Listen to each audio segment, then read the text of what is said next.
మనకిప్పుడు ఒకటి సిచ్యువేషన్ ఇలా ఎదురైంది, ఫెయిల్యూర్ వచ్చింది. ఎందుకు వచ్చింది, అసలు ఏం తప్పు జరిగింది? ఎందుకంటే 100% ఆల్వేస్ మనమే కరెక్ట్ ఉండం. సో మనల్ని మనం కరెక్ట్ చేసుకుని ముందుకెళ్ళేటువంటి లక్షణం అనేది ఉండాలి. సో దీనికి బేసిక్ రూల్ ఏంటంటే, when you walk 3 steps forward, మీరు 3 అడుగులు ముందుకేసారనుకోండి, 2 అడుగులు వెనక్కి వచ్చారు, still it is a progress. Still it is a progress. 3 అడుగులు ముందుకు వేస్తున్నారు, 2 అడుగులు వెనక్కి వస్తున్నారు, అలా మీరు కంటిన్యూ చేసుకుంటూ సర్టన్ గోల్ రీచ్ అయ్యాక మీరు వెనక్కి తిరిగి చూడండి, you are progressing only, right? So చాలా మందికి ఉన్నటువంటి ఇదేంటి అంటే, ఇవాళ బిజినెస్ పెడితే రేపు పొద్దున్నే సక్సెస్ వచ్చేసి ఎల్లుండి నేను కోటీశ్వరుని అయిపోవాలి. ఎలా అవుతుంది? అవ్వదు. Everything takes time. For you it might be within 1 year, for me it might be in 6 months or less or 2 years, 3 years. For everybody it is different. Compare చేసుకోవడం మొదలు పెడతారనమాట. కంపేర్ చేసుకోవడం ఒకందుకు అంటే మనం గ్రో అవ్వాలి, ఆ రకంగా motivate అవ్వడానికి ఓకే, కానీ డిమోటివేటెడ్ అయ్యేటట్టుగా మన మైండ్ని ప్రభావితం చేసింది అనుకోండి, that is not correct. So never compare, మీరు చేసే వర్క్ చేసుకుంటూ వెళ్ళిపోవాలి. సో లేడీస్కి ఇన్ని రకాల ప్రాబ్లమ్స్ ఉంటాయన్నమాట. ప్రతి స్టేజ్లో కూడా it would be a testing time, and somewhere ఒక స్టేజ్ వచ్చేసరికి you will be alone, nobody will be there, not even family members, not even friends, not even your children, nobody will be there, but it is only you who should stand for yourself. ఆ situation కూడా వస్తుంది. సో ఆ టైంలో కూడా ఎవరైతే స్ట్రాంగ్గా నిలబడతారో definitely they will achieve the success, డెఫినెట్గా. కానీ అంత చేయాలి అంటే చాలా విల్లింగ్నెస్ ఉండాలి, చాలా విల్ పవర్ ఉండాలి. అండ్ లేడీస్కి మెయిన్గా ఉండేది ఏంటి అంటే, they have to manage family, they have to, నేను చెప్పాను కదా multifaceted, they have to manage the children, family, husband, మొత్తం ఇల్లు నడిపించాలి, ఇన్ని రకాలుగా ఉంటుంది. సో ఇన్ని రకాలుగా చేయగలిగింది ఒక లేడీస్ మాత్రమే, అంటే ఫీమేల్ మాత్రమే, because they are really strong.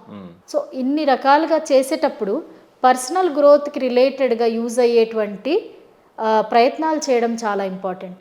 చాలామంది లేడీస్ చేసే తప్పేంటి అంటే, వాళ్ళు బిజినెస్ స్టార్ట్ చేస్తారు, కానీ వాళ్ళకున్న నాలెడ్జ్ తోటి, ఇప్పుడు నాకున్న నాలెడ్జ్తో నేను ఇక్కడ ఉన్నాను, కానీ నేను అక్కడికి వెళ్ళాలనుకుంటున్నాను. అక్కడికి వెళ్ళాలి అంటే దానికి తగ్గ నాలెడ్జ్ నాకు ఉండాలా అక్కర్లేదా?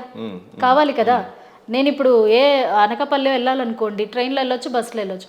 నేను అమెరికా వెళ్ళాలంటే ట్రైన్లో బస్సులో వెళ్ళగలనా అండి? నేను ఫ్లైట్లోనే వెళ్ళాలి, ఫ్లైట్ టికెటే కొనాలి కదా, దానికి ట్రైన్ టికెట్లు పనికిరావు. సో నేను అప్గ్రేడ్ చేసుకోవాలి కదా. సో తమని తాము ఎడ్యుకేట్ చేసుకోవడం, తమని తాము అప్గ్రేడ్ చేసుకోవడం మర్చిపోతారు. So they give importance to their attire and all, they change the attire, but ఈ నాలెడ్జ్ లెవెల్స్ అనేవి ఇంప్రూవ్ చేసుకోరు. సో ఎప్పుడైతే మనం ఈ నాలెడ్జ్ లెవెల్స్ అనేవి ఇంప్రూవ్ చేసుకోమో, ఒక కొత్త సిచ్యువేషన్ ప్రాబ్లం వచ్చినప్పుడు ఫేస్ చేయడానికి we will not have that skill. So అప్పుడు మనం ఏమవుతాము, ఆ ప్రాబ్లం దగ్గర ఆగిపోవడం జరుగుతుంది. లేదు, మనల్ని మనం అప్డేట్ చేసుకుంటూ, ఎడ్యుకేషన్ గెయిన్ చేసుకుంటూ, లేకపోతే సెల్ఫ్ ఎడ్యుకేషన్ చేసుకుంటూ ముందుకు వెళ్తున్నాం అనుకోండి, ఏ సిచ్యువేషన్ వచ్చినా, ఏ ఆడ్ సిచ్యువేషన్ వచ్చినా కూడా తట్టుకునేటువంటి శక్తి వస్తుంది. Okay, for example I will tell you, every year I do some or other course, that is how all these courses have piled up in my profile. Okay, ఎందుకు చేయాలి, ఇది మనకు ఉపయోగపడదు అలా కాదు. చదువు ఎప్పటికైనా, జ్ఞానం అనేటువంటిది, విజ్ఞానం అనేటువంటిది ఏదో ఒక రకంగా లైఫ్లో ఎప్పటికీ యూజ్ అవుతుంది. ప్రతిదాని నుంచి ఏదో ఎక్స్పెక్ట్ చేసి చేస్తున్నాము అంటే అవ్వదు. ఓకే, సో మనల్ని మనం అప్గ్రేడ్ చేసుకుంటూ, ప్రతిదీ టైం దొరికింది ఇంకేదైనా స్కిల్ ఇంప్రూవ్ చేసుకుంటూ అలా వెళ్ళిన వాళ్ళకి they will become multi tasker and multi skilled. So ఏదో ఒక రకంగా స్కిల్ అనేది యూజ్ అవుతుంది. అంటే ఇప్పుడు మనకు ఒక బిజినెస్ సరిగా నడవట్లేదు, నా దగ్గర ఈ స్కిల్ ఉంది, నేను ఇటువైపు వెళ్ళొచ్చు, I will have that opportunity. So ఫైనాన్షియల్గా మనం స్ట్రాంగ్ అవ్వడానికి కూడా యూజ్ అవుతుంది. Because when you have multiple skills, మీరు మల్టిపుల్ స్కిల్స్ నుంచి ఎర్న్ చేయడం మొదలు పెడతారు. ఓకే, ఎప్పుడైతే ఇన్కమ్ సోర్సెస్ అనేవి మల్టిపుల్ అవుతాయో మీకు ఆ కాన్ఫిడెన్స్ లెవెల్ పెరుగుతుంది. మీరు అనుకునేటువంటి మెయిన్ బిజినెస్కి సమ్ సోర్స్ ఆఫ్ ఇన్కమ్ అనేది వచ్చేస్తుంది, డిపెండెన్సీ తగ్గుతుంది అనమాట. ఇప్పుడు ఎవరైనా ఒక ఉమెన్ తను ప్రూవ్ చేసుకోవాలనుకుంటే దానికి ఏదైనా ఒక సిస్టమేటిక్ పాత్ ఉందా, ఒక ప్రాసెస్ ఏదైనా ఉందా? అఫ్ కోర్స్ ఉంది. ఉమెన్కే కాదు, ఈవెన్ ఎవరికైనా సరే జనరల్గా కూడా ఒక పాత్ ఉంది. పర్టికులర్గా ఉమెన్కి అయితే ఇంకొంచెం ఎక్కువే ఉంది. ఓకే, సో ఒక ఉమెన్ తనని తను ప్రూవ్ చేసుకోవాలి అనుకున్నప్పుడు ఫస్ట్ అసలు తను, like this is also general, ఎవరైనా వాడుకోవచ్చు ఇది, కానీ నేను ఇప్పుడు ఉమెన్ బేస్డ్గా చెప్తున్నాను. First know yourself. ఎందుకు అంటే సర్టన్ ఏజ్ అయ్యాక చదువు అయిపోయింది, తర్వాత మ్యారేజ్ అయిపోయింది, కొంతమంది జాబ్ చేస్తున్న వాళ్ళకి మ్యారేజ్ అవుతుంది, ఆ జాబ్ అలా కంటిన్యూ అవుతూ ఉంటుంది. ఓకే, తర్వాత డిఫరెంట్ చేంజెస్ వస్తాయి ఫ్యామిలీలో, పిల్లలు పుడతారు, ఫిజికలీ చేంజ్ వస్తుంది, ఆ, చాలా లైక్ ఇంటర్నల్గా మనకి బాడీలో చేంజెస్ చాలా వస్తాయి. ఓకే, కొంతమంది జాబ్ లేదు, చదువు అయిపోగానే పెళ్ళి అయిపోతుంది, వాళ్ళకి కూడా సేమ్ పిల్లలు వచ్చేస్తారు, ఫ్యామిలీ బర్డన్స్ పెరిగిపోతాయి. సో వాళ్ళకి ఎక్కడో జాబ్ చేయాలన్న కోరిక ఉన్నా కూడా అది బయటకి ఎక్స్ప్రెస్ చేయడానికి టైం పడుతుంది. అంటే ఒక్కొక్కరి లైఫ్ స్టైల్ని బట్టి ఇలా అయిపోతుంది.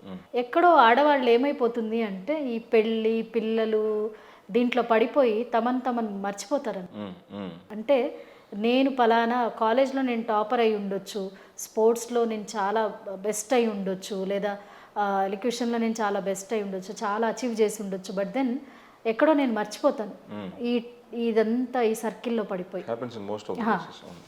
మోస్ట్ ఆఫ్ ద టైమ్స్ కాదు, 100% ఇట్ హ్యాపెన్స్. సో ఫస్ట్ ఏం చేయాలి అంటే sit with yourself and identify who you are. First మీరేంటి అనేది మీరు ఐడెంటిఫై చేయండి.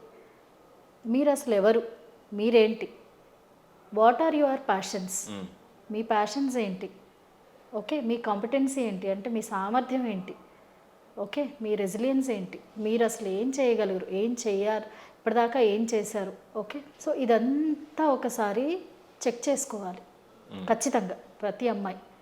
సిట్ విత్ యువర్ సెల్ఫ్, వీలైతే రాసుకోండి పేపర్ పైన, తప్పు లేదు. ఫస్ట్ మిమ్మల్ని మీరు ఐడెంటిఫై చేసుకోండి. What are your passions, what you are good at. చాలామంది ఏం చేస్తారంటే వాళ్ళు బట్టల షాప్ పెట్టారు, బాటిక్ పెట్టి భలే నడుస్తుంది, నేను కూడా బాటిక్, నాకు అది వర్కౌట్ కాకపోవచ్చు because I'm not good at that. కొంతమంది హోటల్ పెట్టారు, వీళ్ళు బాగా చేస్తున్నారు, లేదా కుకింగ్ చేస్తున్నారు, I might not be succeeded, I mean నేను సక్సీడ్ అవ్వకపోవచ్చు because that is not my passion.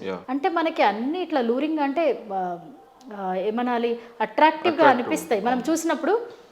నెలకి 10 లక్షలు వస్తున్నాయంట ఈ పానీపూరి బండి వాడికి, లేకపోతే ఈ హోటల్ వాడికి, మనం కూడా ఒకటి పెట్టేస్తే అయిపోతుంది, ఎంత పడుతుంది దానికి 2 లక్షలు, జనరల్ టాక్ ఇది కదా. కానీ when you get into that no, then you will come to the reality.